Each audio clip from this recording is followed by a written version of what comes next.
মই আটাইবোৰ বৈদ্যুতিন মাধ্যমৰ সাংবাদিক বন্ধুসকলক মই ভোগালী বিহুৰ ওলগ জনাইছোঁ।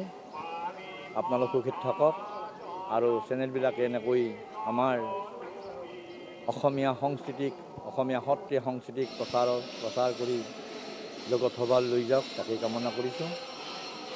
আজি বৰপেটা সত্ৰত যোৱাকালিৰে পৰা আৰম্ভ হৈছে আমাৰ মাঘৰ দমহি। মই একাষাৰতেই কৈছোঁ যে অসমৰ ভোগালী আমাৰ বৰপেটা সত্ৰৰ কিন্তু মাঘৰ দমহি। আমি মাঘৰ মানে বৰপেটীয়া ভাষাত মাঘৰ দমহি, অৰ্থাৎ ভোগালী শব্দটো ইয়াত অনুপস্থিত।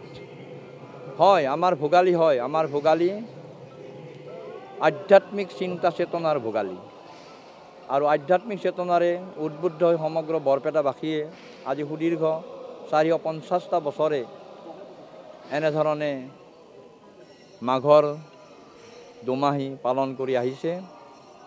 কালিৰে পৰা আমাৰ ইয়াত মাঘৰ দুমাহী আৰম্ভ হৈছে। যোৱাকালি সংক্ৰান্তি আছিল আৰু আজি মাঘৰ 1 তাৰিখ, 4 তাৰিখে আমাৰ সামৰণি পৰিব।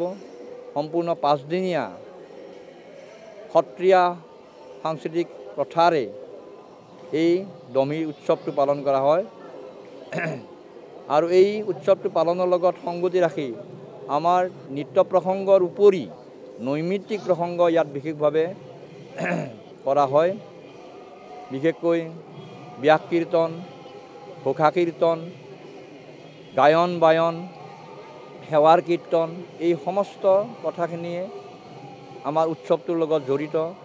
গতিকে সামগ্ৰিকভাৱে আচলতে যদি চিন্তা কৰা যায় তেনেহ'লে আমাৰ বৰপেটা সত্ৰত যি উৎসৱ মাঘৰ দুমাহী উৎসৱ পালন কৰা হয়, এই উৎসৱ পালনৰ অন্তৰালত শতকৰা 100% আধ্যাত্মিক চিন্তা চেতনাৰে পালন কৰা হয়। এইটোৱে হৈছে ইয়াৰ তাৎপৰ্য।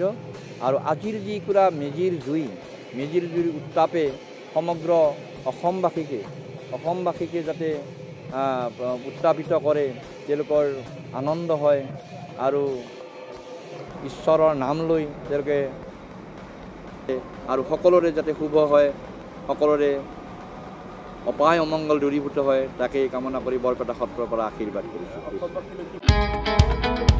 মহানগৰীত উৎকৃষ্ট hotel the villa, Adarshpur, Berlin number 1, Kahilipara সৰ্বশিক্ষা অভিযানৰ কাৰ্যালয়ৰ কাষতে হোটেল দ্য ভিলাত আছে উৎকৃষ্ট মানৰ সা সুবিধা,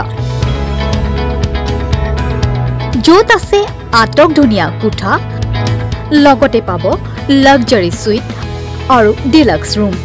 তদুপৰি ৰেষ্টুৰেণ্টত পাব আপোনাৰ মন পচন্দৰ সুস্বাদু খাদ্য আৰু পাব বাৰ আৰু ছুইমিং পুল। দ্য ভিলাত পাব আপুনি নৈসংগিক পৰিৱেশ আৰু সুস্বাদু খাদ্যৰ সম্ভাৰ।